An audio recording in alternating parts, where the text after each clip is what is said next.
નમસ્કાર વિદ્યાર્થી મિત્રો, સ્વાગત છે તમારું સૌનું આપણી આ સંસ્કૃત પથ ઉપર. This is your one and only D R Joshi. ભવતામ સર્વેસામ હાર્દમ હાર્દમ હાર્દમ સ્વાગતમ વ્યાહરામી. આજે ધોરણ 11 નું આપણે ચેપ્ટર નંબર 4 દશકમ ધર્મ લક્ષણમનો અભ્યાસ કરવાના છીએ. દશકમ ધર્મ લક્ષણમ એટલે કે ધર્મના 10 લક્ષણ કીધા છે. એની લક્ષણ આજે આપણે શીખવાના છીએ. તો આપણે શીખશું.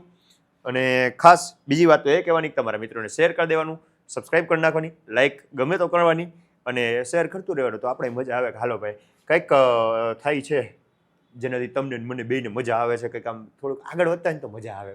તો જોઈએ છીએ દશકમ ધર્મ લક્ષણમ. ધર્મના 10 લક્ષણ છે ભાઈ. સંસ્કૃતનું ધાર્મિક સાહિત્ય શ્રુતિ અને સ્મૃતિ એમ બે રીતે વિભાજિત થયેલું છે. શ્રુતિ એટલે થાય વેદ અને સ્મૃતિ એટલે થાય તો કે જે પૌરાણિક બીજા કોઈ પણ ગ્રંથો હોય, લૌકિક સ્મૃતિ છે, શું કહેવાય, મનુસ્મૃતિ છે, ધર્મસ્મૃતિ છે, યાજ્ઞવલ્ક્ય સ્મૃતિ છે, આ બધી સ્મૃતિઓ છે ને. સ્મૃતિ વિશે આગળ આવશે. તો શ્રુતિનું એક અર્થ થાય છે વેદ. ઓકે, સ્મૃતિ જોઈએ એમ બે વિભાજિતમાં થયેલું છે. જેમાં શ્રુતિ છે, આમાંથી જે શ્રુતિ છે તેનો આશય અપરિવર્તનશીલ ધર્મ સાહિત્ય છે. આવા સાહિત્યમાં ઉપદેશેલી વિગતો ઉપર કોઈ કાળ કે દેશનો પ્રભાવ પડતો નથી. ભાઈ શ્રુતિ એટલે વેદ. વેદ છે એમાં કાંઈ ફેરફાર થવાનું નથી. જે છે ને એવું રહેવાનું છે. બરોબર, ગમે ત્યાં જશો, અહીંયા જશો, અમેરિકામાં જશો, આફ્રિકામાં જશો કે પછી આપણે ગમે ત્યાં જાઓ, વેદમાં કાંઈ ફેર નથી પડવાનો. એટલે એ અપરિવર્તનશીલ છે કેમ કે શ્રુતિ એટલે વેદ. અને આ રીતે જોતા શ્રુતિ શાસ્ત્રના વિધાનો સાર્વકાલિક અને સાર્વભૌમિક છે. ભાઈ બધા સમય એ જ રહેવાના છે, દરેક જગ્યાએ એના એ જ રહેવાના છે. જ્યારે સ્મૃતિ શાસ્ત્રમાં ઉપદેશેલી વિગતો ઉપર ક્યારેક દેશ, કાળ કે પરિસ્થિતિનો પ્રભાવ જોવામાં આવે છે. આ કારણે સ્મૃતિ શાસ્ત્રના વિધાનો ક્યારેક એકબીજા કરતા જુદા પણ હોઈ શકે. આમ છતાં પણ સ્મૃતિ શાસ્ત્રના મોટા ભાગના વચનો કાયમી રીતે દરેક દેશમાં દરેક કાળમાં ઉપયોગી થાય તેવા હોય છે. એમ કહેવાય છે સ્મૃતિ પ્રોક્તમ ધર્મ પરતઃ પ્રમાણમ. સ્મૃતિમાં જે વાત કીધી હોય ને એને ધર્મ વડે પારખી લેવાની, પછી જ એને સ્વીકારવાની. બરોબર, સ્મૃતિ છે એ શ્રુતિ બધી જગ્યાએ સરખી હોય. શ્રુતિ એટલે વેદ. સ્મૃતિ છે એ અલગ અલગ પ્રાંત, અલગ અલગ દેશ, અલગ અલગ સમય પ્રમાણે ફેરફાર થતા હોય છે. જેમ કે મનુસ્મૃતિ છે તેમાં ઘણી બધી વસ્તુ એવી કીધી છે જે અત્યારના સમયમાં ન માની શકાય. તો એ સમય, કાળ, દેશ એનો પ્રભાવ જોવા મળે છે સ્મૃતિ ઉપર, શ્રુતિ ઉપર નહીં. આ પાઠમાં પ્રથમ શ્લોકમાં ધર્મના 10 લક્ષણો ઉપદેશ છે. આ લક્ષણો એવા છે જેમના ઉપર કોઈ કાળ વિશેષ કે દેશ વિશેષની અસર પડી શકે એમ નથી. આ રીતે આ ધર્મના 10 લક્ષણ છેવટે તો માનવ ધર્મના 10 લક્ષણો બની રહે છે. ધૃતિ વગેરે જે ધર્મના 10 લક્ષણ છે તેમનું સ્વરૂપ, લક્ષણો અહીં ગણાવવામાં આવ્યા છે, તેમની સમજ કેળવાય, એમનું મહત્વ ધ્યાનમાં આવે અને તેમનું સ્વરૂપ દર્શન થઈ શકે તેવા અનેક હેતુઓથી બીજા 10 પદ્યો સાથે મૂકવામાં આવ્યા છે. આ પદ્યો સંસ્કૃત સાહિત્યના જુદા જુદા ગ્રંથોમાં લેવામાં આવ્યા છે. એમની વિશેષતા એ છે કે સંસ્કૃત સાહિત્યમાં અનેક ગ્રંથોમાં પણ તે પ્રસંગોપાત ઉદ્ધૃત થઈ રહ્યા છે અને આ પદ્યો બધા અનુષ્ટુપ છંદમાં છે. છંદ તો આપણે છેલ્લે જોવાના છીએ. તો ભાઈ વાત એટલી કરી છે કે પહેલો શ્લોક છે મનુસ્મૃતિનો છે, જે ધર્મના 10 લક્ષણ કહે છે. અને આ ધર્મના 10 લક્ષણની વ્યાખ્યા આપતા જે શ્લોક છે ને, તમને એમ કીધું ધૃતિ, ક્ષમા, દમ, અસ્તેય, શૌચમ, ઇન્દ્રિય નિગ્રહ, આ બધા ધર્મના લક્ષણ કીધા. તો ભાઈ ધૃતિ એટલે શું? તો એના માટે કોઈ ગ્રંથનો એક શ્લોક લીધો છે, સમજાવ્યું છે કે ધૃતિ આને કહેવાય. શૌચ એટલે શું? તો કે આને કહેવાય. ઇન્દ્રિય નિગ્રહ એટલે શું? તો કે આને કહેવાય. એવા અલગ અલગ શ્લોક એને વ્યાખ્યાયિત કરતા, એક એક વસ્તુને વ્યાખ્યાયિત કરતા શ્લોકો આપ્યા છે. તો પહેલો શ્લોક છે ધૃતિ, ક્ષમા, દમોસ્તેયમ, શૌચમિન્દ્રિય નિગ્રહ, ધીર્વિદ્યા, સત્યમ, ક્રોધો, દશકમ ધર્મ લક્ષણમ. આ 10 છે ને ધર્મના લક્ષણ છે. શું છે? ધૃતિ, ક્ષમા, દમોસ્તેયમ, શૌચમ, ઇન્દ્રિય નિગ્રહ, ધીહિ, વિદ્યા, સત્યમ, અક્રોધ. આ 10 શું છે? ધર્મના લક્ષણ છે. ક્યાંથી ચાલે? ધૃતિ, ક્ષમા, દમોસ્તેયમ, શૌચમ, ઇન્દ્રિય નિગ્રહ, વિદ્યા, સત્યમ, ક્રોધો, દશકમ ધર્મ લક્ષણમ. ધૃતિ, ક્ષમા, દમઃ, અસ્તેયમ, શૌચમ, ઇન્દ્રિય નિગ્રહ, ધીહિ, વિદ્યા, સત્યમ, અક્રોધ. આ 10 શું છે? ધર્મના લક્ષણ છે. સાહેબ ધૃતિ એટલે થાય ધીરજ, ક્ષમા એટલે ક્ષમા, દમ એટલે કે દમન કરવું, કંટ્રોલ કરવું, અસ્તેયમ એટલે કે ચોરી ન કરવી, શૌચમ એટલે કે શુદ્ધિ, અને ઇન્દ્રિય નિગ્રહ એટલે કે ઇન્દ્રિયો ઉપર કાબુ, ધીહિ બુદ્ધિ, વિદ્યા એટલે કે વિદ્યા, સત્યમ એટલે કે સત્ય, અક્રોધ એટલે કે ક્રોધ ન હોવો. આ 10 છે ને એ ધર્મના લક્ષણ કીધા છે. ભૂરા શું કીધું છે? લક્ષણ. ધીરજ, ક્ષમા, દમન, ચોરી ન કરવી, શુદ્ધિ, ઇન્દ્રિયો ઉપર કાબુ, બુદ્ધિ, વિદ્યા, સત્ય અને ક્રોધનો અભાવ એટલે કે ક્રોધ ન કરવો, અક્રોધ. આ 10 ધર્મના લક્ષણો છે. સમજાઈ ગયું? તો આગળ જોઈએ છીએ આપણે ધ્રુતિબેનને, ધીરજને. ધ્રુતિબેન કયો, ધીરજભાઈ કયો, એનું પેલું લક્ષણ કે છે, શું કે છે? ધૃતિર્નામ સુખે દુઃખે યયાનાપ્નોતિ વિક્રિયામ તામ ભજેત સદા પ્રાજ્ઞો ય ઇચ્છેત ગતિમાત્મનઃ. ધૃતિ નામ, ધૃતિ કહ્યું છે કે ને, તો કે સુખે દુઃખે, સુખમાં ને દુઃખમાં, યયા જે ન આપનોથી નથી પામતી, વિક્રિયામ એટલે કે વિક્રિયા વિકૃતિ, સુખ કે દુઃખમાં જે વિકૃતિ નથી પામતી કે વિચલિત નથી થતી એને ધૃતિ કહેવાય. સુખ હોય તો બહુ આનંદના કારણે વિચલિત થઈ જાય, મન પડે એમ ગાવા માંડે, ગાંડા કાઢે, તો એવું ન થાય. અને દુઃખમાં હાફળો ફાફળો થઈ જાય, બેબાકડો થઈ જાય, એવું ન થાય. ધૃતિ નામ છે તેનું, ધૃતિ તેને કહેવાય જે સુખ કે દુઃખમાં વિક્રિયા પામતી નથી, વિકૃતિ પામતી નથી. તામ ભજેત સદા પ્રાજ્ઞ, તેને વિદ્વાન પ્રજ્ઞાવાન માણસે સદા સેવન કરવું જોઈએ. ય જે ઈચ્છતા હોય, ગતિ એટલે કે ગતિ, આત્મન એટલે કે પોતાની, જે પોતાની ગતિ ઈચ્છતા હોય ને એવા માણસોએ, એવા પ્રજ્ઞાવાન બુદ્ધિશાળી માણસોએ તામ સદા ભજેત એનું હંમેશા સેવન કરવું જોઈએ. જે માણસ પોતાની ગતિ ઈચ્છતા હોય ને એવા માણસે આ ધૃતિ એટલે કે ધીરજનું સદા સેવન કરવું જોઈએ. ધૃતિ એટલે શું? તો કે સુખમાં કે દુઃખમાં જે વિક્રિયા વિકૃતિ પામતી નથી તે. બરોબર, સુખમાં બહુ આનંદિત ન થઈ જાય, દુઃખમાં બેબાકડો થઈ જાય, ભગવાન એ માતાજી મારી યારે આવું હુકામ થાય, આવું કાંઈ ન થાય. ધીરજ, ધીરજ કોને કહેવાય? શાંતિ, દરેક સ્થિતિમાં ક્ષમતા હોય તો જે ધીરજ વાળો છે એવો માણસ, એની વાત કરી છે. બરોબર કે ધૃતિ એટલે કે સુખ કે દુઃખમાં જેને વિક્રિયા આવતી નથી એવી, જે પોતાની ગતિ ઈચ્છે એવા માણસે આનું સેવન કરવું જોઈએ. ધીરજ એટલે કે સુખ દુઃખમાં વિકૃતિને પ્રાપ્ત કરતો નથી. વિકૃતિ એટલે કે વિચલિતતા. બરોબર, વિચલિત નથી થતો. જે બુદ્ધિશાળી પુરુષ પોતાની પ્રગતિની ઈચ્છે તેણે હંમેશા તેનું સેવન કરવું જોઈએ. તો આઈ થિંક આ ધૃતિબેન સમજાણા હશે તમને. આગળ બીજું ઉદાહરણ આપે છે કેનું? છમા ખડગ, આ ડ છે. ઘણી જગ્યાએ ઓલો અવગ્રહ આવે ને એને આપણે બોલતા નથી, ક્યારેક ગ આવે, પણ આ ડ છે. ક્ષમા ખડગ કરે યસ્ય કિમ કરિષ્યતિ દુર્જન અતૃણે પતિતો વહની સ્વયમેવોપસામ્યતિ. ક્ષમા ખડગ કરે યસ્ય, ક્ષમા રૂપી તલવાર જેના હાથમાં છે. કેના રૂપી? ક્ષમા રૂપી તલવાર. ક્ષમા રૂપી તલવાર જેના હાથમાં છે, કિમ કરિષ્યતિ દુર્જન, એનું દુર્જન શું કરી લેવાના ભાઈ? જેના હાથમાં ક્ષમા રૂપી તલવાર છે એનું દુર્જન શું કરી લેવાના? અતૃણે પતિતઃ વહની. અતૃણે, તૃણ એટલે થાય તણખલા, ઘાસ. અતૃણ એટલે કે તણખલા ન હોય એવા, પતિતઃ પડેલો, વહની એટલે થાય અગ્નિ. વહની એટલે શું થાય? અગ્નિ. ઘાસના તણખલા પડ્યા હોય, અહીંયા અગ્નિ પડે, કેમ તરત તણખલા બધા હળગવા માંડે, ભડભડ ભડ કરતા કેટલું હળગાવી નાખે. પણ અહીંયા તણખલા હોય જ નહીં, અગ્નિ પડે શું થાય? સ્વયં એવ ઉપસામ્યતિ, સ્વયં પોતાની રીતે ઠરી જાય.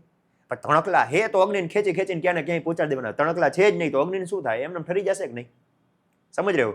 તો તણકલા વગરની જગ્યામાં પડેલો અગ્નિ જેમ સ્વયં પોતાની રીતે જ ઠરી જાય છે, એમ જે માણસ ક્ષમાશીલ છે, જેની હાથમાં ક્ષમારૂપી તલવાર છે ને, એનું દુર્જન કંઈ બગાડી શકતા નથી. કેમ કે માણસ સામે ગુસ્સો કરશે, હું છે તારે, હું છે તારે, સામે આવ્યા ને ભડકા થયા ને ભડાકા થઈ ગયા, થઈ જાય કે નહીં? તો આવું ન થઈ. જો માણસ ક્ષમાશીલ હોય ને, હું છે તારે, હા ભાઈ કાંઈ વાંધો નહીં, જવા દે, ક્ષમા કરી દીધી તો બસ પૂરું, ત્યાંથી જ વાત અટકી ગઈ, આગળ વધી જ નહીં. તો ક્ષમારૂપી તલવાર જેના હાથમાં છે ને એનું દુર્જન કંઈ બગાડી શકતા નથી. કેમ કે તણકલા વગરની જમીનમાં પડેલો અગ્નિ પોતાની રીતે જ ઠરી જાય છે, શાંત થઈ જાય છે. સમજાય છે ને? સમજાવવું જોઈએ તો જ કામનું, બાકી તા શું કામનું?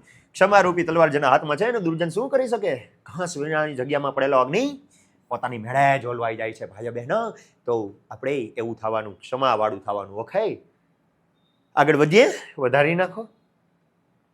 ન રુષ્યતિ મહત્યર્થે. જો એક એક કોના કોના લક્ષણ છે આપણે ખબર પડવી જોઈએ, પછી એમને નહીં સાહેબ હાઈલા જાય ને તમે હાઈલા જાવ. પેલું લક્ષણ કોનું છે? ધૃતિનું. આ ધૃતિનું લક્ષણ હતું, ધૃતિનો અર્થ થાય છે ધીરજ.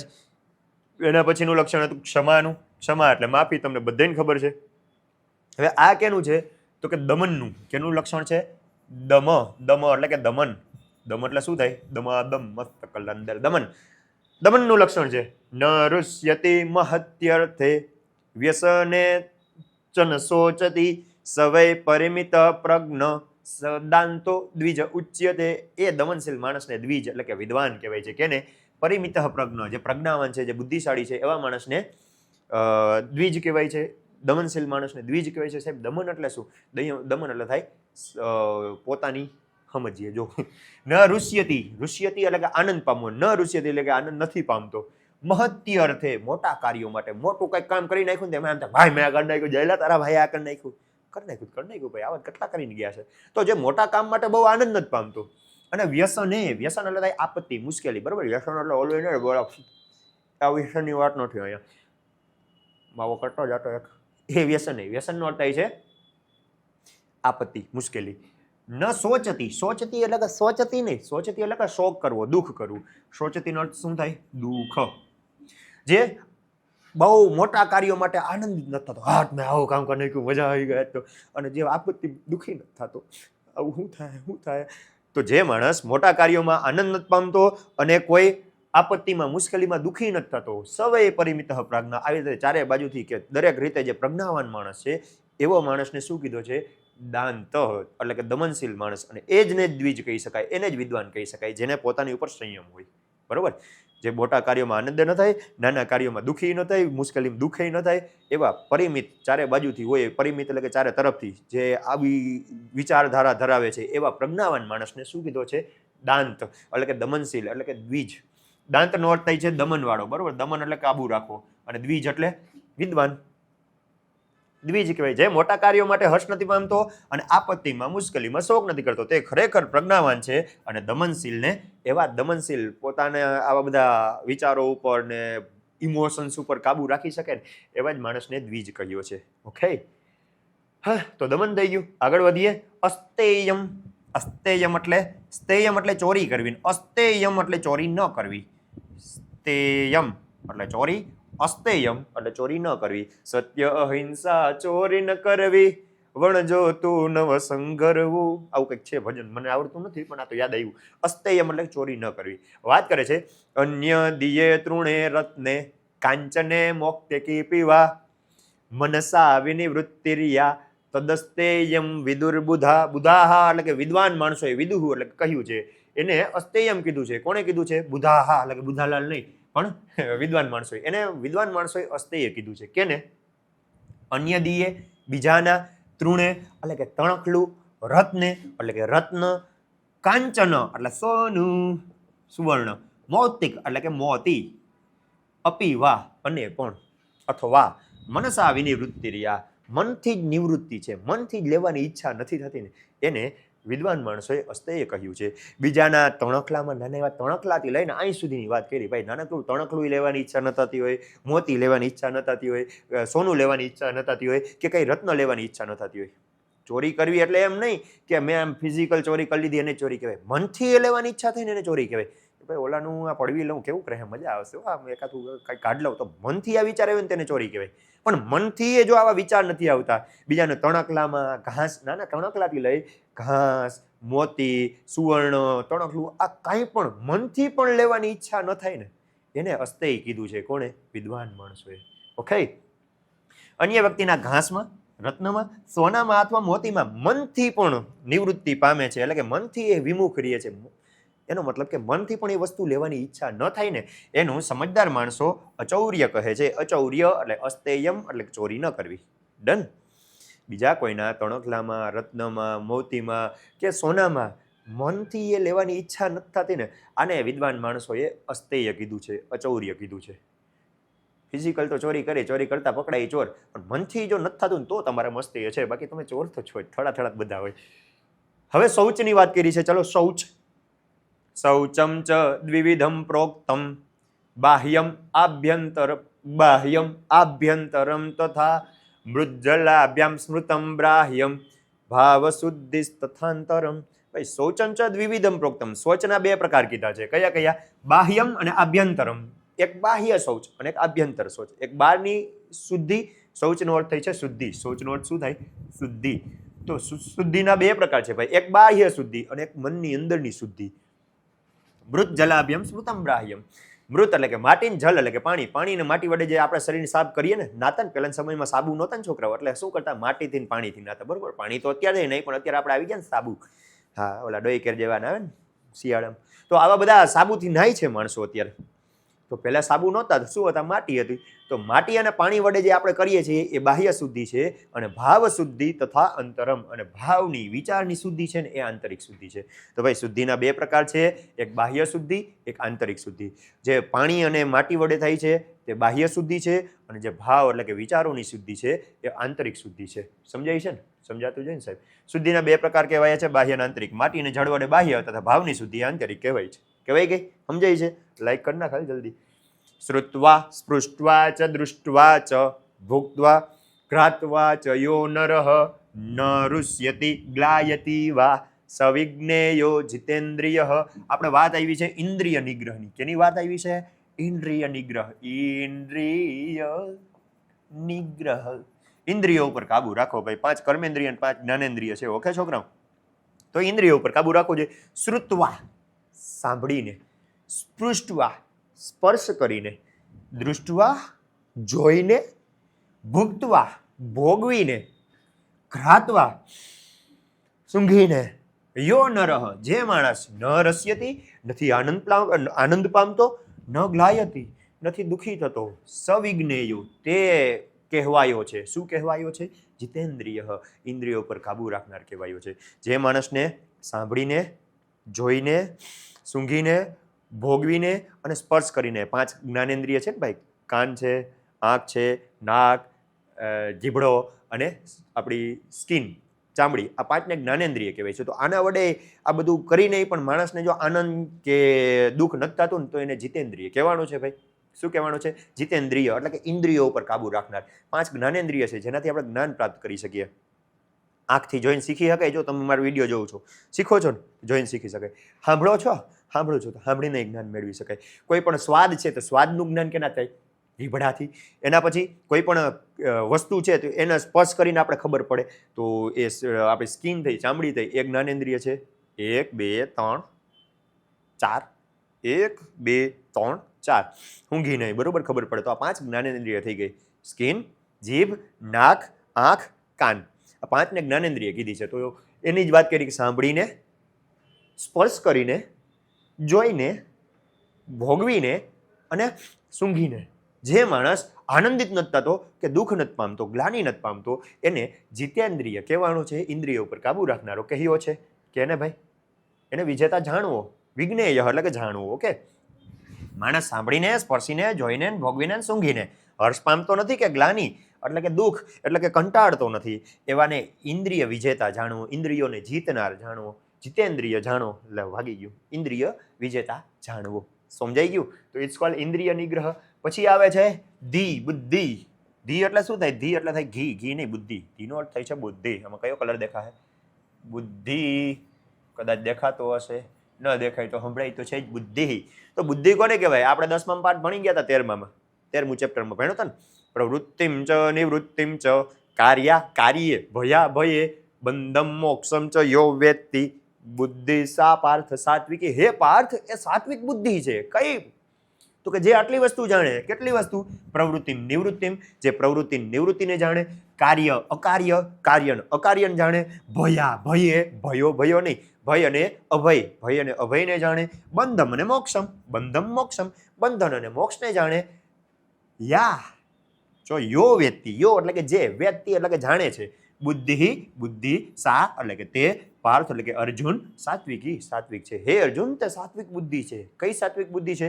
જે પ્રવૃત્તિ નિવૃત્તિને જાણે, કાર્ય અકાર્યને જાણે, ભય અને અભયને જાણે, બંધન અને મોક્ષને જાણે. આને કહેવાય સાત્વિક બુદ્ધિ. પ્રવૃત્તિ નિવૃત્તિનો અર્થ કહી દઉં. પ્રવૃત્તિ એટલે કોઈ કામમાં જોડાવું, નિવૃત્તિ એટલે એમાં છૂટું પડવું, કાર્ય એટલે કે આવું કામ કરવું, અકાર્ય આવું કામ ન કરવું, ભય એટલે કે ડરવું, અભય એટલે કે ન ડરવું, બંધન એટલે કે બંધન અને મોક્ષ એટલે કે ફ્રીડમ, મુક્તિ. આટલી વસ્તુ જે જાણે ને ભાઈ, એને સાત્વિક બુદ્ધિ કહ્યો છે. આ ભણી ગયા હોય તો આવડતું હોય, ન ભણ્યા હોય તો હવે આવડી ગયું ને. હે પાર્થ, કુંતી પુત્ર અર્જુન, જે બુદ્ધિ પ્રવૃત્તિ નિવૃત્તિ, કાર્ય અકાર્ય, ભય અભય, બંધન અને મુક્તિને જાણે છે યથાર્થપણે એટલે કે યોગ્ય રીતે, સાચી રીતે જાણે છે, એ બુદ્ધિને સત્વગુણ સ્વભાવવાળી એટલે કે સાત્વિક બુદ્ધિ કીધી છે. બુદ્ધિના 3 પ્રકાર છે છોરાઓ. ગીતામાં 3 પ્રકાર કીધા છે, સાત્વિક, રાજસી, તામસી. તો એમાં 2 ઓલામાં કહી દીધા. આપણે એક સાત્વિક બુદ્ધિ સૌથી બેસ્ટ બુદ્ધિનું જ કામ છે. અને એ સત્વ સ્વભાવવાળી, સત્વગુણવાળી બુદ્ધિ કોને કહેવાય? સાત્વિક બુદ્ધિને. જે આટલું જાણતી હોય, ક્યાં જોડાવું, ક્યાં ન જોડાવું, કામ કરવું, ન કરવું, ડરવું, ન ડરવું, બંધન છે, મોક્ષ છે, આટલી વસ્તુ જાણે ને એનું સાત્વિક બુદ્ધિ કહી દીધી. ચાલો હવે આવ્યું છે વિદ્યા. વિદ્યા ક્યાંથી મળે? શાસ્ત્રોમાંથી મળે. તો વિદ્યારૂપી શાસ્ત્ર જેની આંખ છે નથી, એ અંધળો છે, એવું કીધું છે. અનેક સંશયોચ્છેદી પરોક્ષાર્થસ્ય દર્શકમ સર્વસ્ય લોચનમ શાસ્ત્રમ યસ્ય નાસ્તિ સ અંધ સહ. શું કીધું? યસ્ય નાસ્તિ અંધ એવ સહ. શ્લોક હરખા બોલો ને સાહેબ. અનેક સંશયોચ્છેદી પરોક્ષાર્થસ્ય દર્શકમ સર્વસ્ય લોચનમ શાસ્ત્રમ યસ્ય નાસ્ત્યંધ એવ સહ. આ તો સંધિ છૂટી પાડવા ગયો ને તો ગોટે ચડી ગયો. અનેક ઘણા બધા સંશય એટલે કે શંકાઓને છેદી દૂર કરી, છિન્ન ભિન્ન કરી, દૂર ભગાડી. અનેક શંકાઓ આપણી મનમાં હોય ને બધા શંકાઓને દૂર કરી અને પરોક્ષાર્થસ્ય દર્શકમ, જે પરોક્ષ છે, જે આપણે દેખાતું નથી એને કહેવાય પરોક્ષ, એનુંય દર્શન કરાવી દે. દેખાય છે એનું દર્શન થાય છે પણ દેખાતું જ નથી એવા પરોક્ષનું પણ દર્શન કરાવી શકે છે. અનેક શંકાઓને દૂર કરીને જે પરોક્ષમાં રહેલો ઈશ્વર છે કે જે વસ્તુ છે એનું દર્શન કરાવે છે. અને એ શું છે તો કે સર્વસ્ય લોચનમ શાસ્ત્રમ, એ શાસ્ત્ર દરેક માણસની આંખ છે. અને યસ્ય નાસ્તિ, જેની પાસે નથી એ આંધળો છે. શું છે? આંધળો છે. એવ એટલે કે જ અને સહ એટલે કે તે. નાસ્તિ અંધ, અહીંયા સંધિ પડી ગઈ. યસ્ય નાસ્તિ, જેની પાસે નથી, અંધ એટલે કે આંધળો, એવો એટલે કે જો, સહ એટલે કે તે આંધળો જ છે. ભાઈ શાસ્ત્ર રૂપી આંખ છે ને એ માણસ, શાસ્ત્ર છે ને એ માણસની આંખ રૂપ છે, બરોબર. એ શું કરે છે? અનેક સંશયોને અનેક શંકાઓને દૂર કરી અને જે પરોક્ષમાં રહેલું છે, સામે નથી દેખાતું, એનું દર્શન કરાવે છે. અને જેની પાસે આ શાસ્ત્ર રૂપી આંખ નથી એ આંધળો છે. તો આઈ થિંક સમજાણું હશે. અનેક સંશયોને દૂર કરનારું અને અપ્રસ્તુત અર્થ એટલે કે પરોક્ષ, જે સામે નથી એ. પરોક્ષ અને પ્રત્યક્ષ બે વસ્તુ છે. જે આપણી સામે દેખાતી એને પ્રત્યક્ષ કહેવાય, નથી દેખાતી એને પરોક્ષ કહેવાય. તો જે સામે નથી, અપ્રસ્તુત છે, એવા પરોક્ષ વિષયનું દર્શન કરાવનાર શાસ્ત્ર સૌનું નેત્ર છે. અને જેની પાસે આ નેત્ર નથી ને એ તો આંધળો છે મારા ભાઈ. અને એના પછી આવે છે સત્યમ વાદ ધર્મમ ચર. તો વોટ ઇઝ સત્ય? આગળનું શું હતું? વિદ્યા હતી, બરોબર. કેમ કે શાસ્ત્રમાં વિદ્યા અને શાસ્ત્રની એક જ વસ્તુ કીધી છે. તો સત્યની વાત કરી છે કે યથાર્થ કથનમ યચ્ચ સર્વલોક સુખપ્રદમ તત્સત્યમિતિ વિજ્ઞેયમ યસ્ય નાસ્તિ. નહીં, તત્સત્યમિતિ વિજ્ઞેયમ અસત્યમ તદ વિપર્યય. અસત્ય એનો વિપરીત છે. તો સત્ય શું છે? તો કે યથાર્થ કથનમ યચ્ચ, યથાર્થ કથનમ, જેવું છે એવું ને એવું જ કહેવામાં આવ્યું હોય. जैसा है वैसा ही कहा गया है तो वो सत्य है. और सर्वलोक सुखप्रदम, और सभी को सुख देने वाला हो. તત્સત્યમ ઇતિ વિજ્ઞેયમ, એને સત્ય કહ્યું છે. અને અસત્યમ તદ વિપર્યય, અસત્ય એનું વિપરીત છે. ભાઈ જે જેવું છે તેવું તેવું કહેવામાં આવ્યું હોય અને સર્વ લોકોને સુખ આપનારું હોય એ સત્ય છે. અને અસત્ય એનું વિપરીત છે, એનું ઉલટું કરી નાખો તો એ અસત્ય થઈ ગયું. સમજાણું ભાઈ? જે વાસ્તવિક કથન છે અને જે સર્વ લોકો માટે સુખ આપનાર છે તે સત્ય છે એમ જાણવું, અને અસત્ય તેનાથી ઉલટું હોય છે. તો આઈ થિંક સમજાણું હશે. છેલ્લું વાત કરી છે અક્રોધ. What is અક્રોધ? તો કે ક્રોધ ન કરવો. શું કામ ન કરવો? તેનું કારણ કીધું છે. તપતે યતતે ચૈવ યચ્ચદાનમ પ્રયચ્છતિ ક્રોધો હિ સર્વમ હરતિ તસ્માત ક્રોધમ વિવર્જયેત. ભાઈ તપતે, તપ કરવાથી, યતતે એટલે કે યત્ન, મહેનત કરવાથી, ચૈવ અને યચ્ચ જે, દાનમ પ્રયચ્છતિ દાન આપવાથી જે આપણે મળે છે એ બધાનું શું થાય છે? ક્રોધો હિ સર્વમ હરતિ, ક્રોધ એ બધાને હરી લે છે. આપણે જે તપ કરીને મેળવવું હોય, જે મહેનત કરીને મેળવવું હોય, જે દાન આપીને મેળવવું હોય, આ બધું જેટલી વસ્તુ મેળવી છે ને એ બધાને ક્રોધ શું કરે? હરી લે છે, ખેંચી લે છે, એનો નાશ કરે છે. એટલા માટે આપણે ક્રોધનો જ નાશ કરી દો. ક્રોધમ વિવર્જયેત, ક્રોધને છોડી દો, મૂકી દો, જવા દો. સમજાય છે? તપ કરવાથી, મહેનત કરવાથી, દાન આપવાથી જે મળે છે એ બધાને ક્રોધ ખેંચી લે છે, હરી લે છે. એટલા માટે આપણે ક્રોધને જ છોડી દેવો જોઈએ, ક્રોધનો ત્યાગ કરવો જોઈએ. સમજ રહ્યો શું કહે છે ભાઈ? જે તપ કરે છે, તપ એટલે મહેનત, પરિશ્રમ, જે પ્રયત્ન કરે છે અને જે દાન આપે છે, ક્રોધ તેનું બધું હરી લે છે. આ જે બધું આપણે મેળવું હોય, નામ મેળવું હોય, પુણ્ય મેળવું હોય, સારી ઇમેજ મેળવી હોય, યશ કીર્તિ જે મેળવું હોય, બધું ક્રોધ શું કરે? હરી લે. ઓલામ ના આવતું દુર્વા સવારે પાઠમાં 10મું તમે ભણીને હજી આવ્યા જો ને એમાં આવ્યું હતું ખબર કે ભાઈ ક્રોધથી આ બધું થાય, એનું અપયશ થાય, ના થાય, તે થાય, ફલાણું થાય. તો ભાઈ ક્રોધ છે ને બધું હરી લે. જે આપણે નામના બામના બધું હોય ને બધું ખેંચી લે. એટલા માટે આપણે ક્રોધને જ છોડી દેવો જોઈએ. ક્રોધ કંઈક લઈ લે એના કરતાં આપણે ક્રોધને જ મૂકી દો, ક્રોધ છોડી દો. સમજાઈ ગયું? સમજાઈ ગયું ને સાહેબ? તો આઈ થિંક સારી રીતે સમજાણું છે. સમજાણું લાઈક શેર સબસ્ક્રાઈબ તમે કરો જ છો ને, ન કરતા તો અત્યારે કરી નાખ દોસ્ત. તારા માટે લઈ આવ્યો છે તું, એટલું જ કરી શક ને. તો થોડુંક ઉડાડી દો, શેર કરો, બરાબર? એરોપ્લેન બનાવીને ઉડાડો. મળते हैं नेक्स्ट एपिसोड में, नेक्स्ट लेक्चर में. जय हिंद, जय भारत.